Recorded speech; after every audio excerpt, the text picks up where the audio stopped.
مزاج زندگی کیسا ہے؟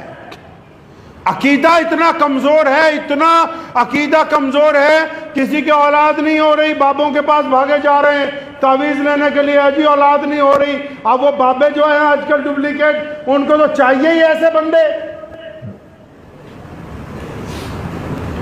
آج کل جو ڈپلیکیٹ بابے جن کے اشتہار روز اخباروں میں آ رہے ہیں، ان کو تو ایسے ہی لوگوں کی ضرورت ہے نا جی۔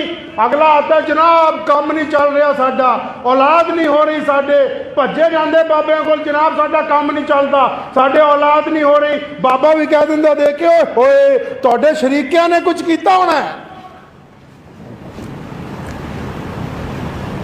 جاتے بھاگے بھاگے، کیوں؟ کیونکہ مایوس ہے نا یہ۔ جب کوئی بندہ مایوس ہوتا ہے کوئی بھی اس کو گمراہ کر سکتا ہے۔ یاد رکھو غلامی سے بڑی بیماری ہے مایوسی۔ غلام تو ایک بندہ کسی کا ہوتا ہے نا کہ کوئی کہتا ہے یہاں پہ کھڑا رہے، کوئی کہتا ہے اس کمرے میں ہی رہو، کوئی کہتا ہے کہ یہاں پر پہرا ہی دینا۔ وہ تو غلام کسی مالک کا ہے نا، لیکن اس کا دماغ آزاد ہے، وہ اپنے حکمران کے خلاف بھی دل میں سوچتا ہے۔ لیکن مایوسی تو غلامی سے بھی بدتر ہے، جب بندہ خود ہی طے کر لیتا کہ نہیں نہیں بس میں جیسا ہوں تو میری حالت خراب ہی رہنے والی۔ بس بھاگے بھاگے بابوں کے پاس جاتے، بابا جی اولاد نہیں ہو رہی، بابا جی کام نہیں چل رہا۔ بابا بھی دیکھ کے فوراً ایک کاغذ پہ 2-4 لکیریں مار کے کہتا ہے اوہو تمہارے رشتہ داروں نے کالا جادو کر رکھا ہے، 15-20 ہزار کا سامان لگے گا، پھر مسئلہ حل ہوگا تمہارا۔ اب یہ جو بابے کے پاس جانے والے ہیں، کبھی رب رسول کی بھی سن لو۔ اللہ کریم نے بھی تو اس کا حل بتایا، محمد رسول اللہ صلی اللہ علیہ وسلم نے بھی تو حل بتایا۔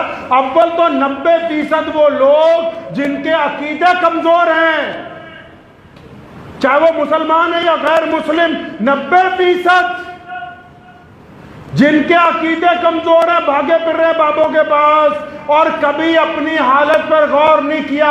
اولاد نہیں ہو رہی، کاروبار نہیں چل رہا، صحت نہیں درست، ارے یہ کسی نے جادو نہیں کر رکھا، یہ جو مال حرام کا کھا رہا ہے پہلے اس کو درست کرو۔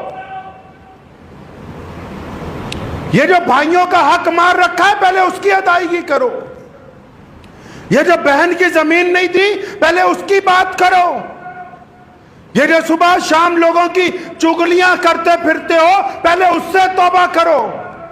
یہ جو لوگوں پر بہتان لگاتے ہو، ناجائز الزام لگاتے ہو جس سے تمہارا منہ گندگی سے بھرا ہوا ہے، پہلے اپنے منہ کو پاک کرو۔ یہ کیا ہو گیا کہ کسی نے جادو کر دیا؟ جادو نہیں، جو ذرائع آپ کھانے پینے پر استعمال کر رہے ہیں پہلے ان کی تسلی کر لو کہ یہ حلال کے ہیں یا حرام کے ہیں۔ اگر وہ حلال ذرائع سے کچھ کر رہا ہے، کھا پی رہا ہے، تب تو جادو ہو سکتا تھا۔ اگر اس کے اپنے ذرائع حرام کے ہیں تو حرام کے اوپر حرام کام نہیں ہوتا، وہ پہلے سے حرام کام کر رہا ہے۔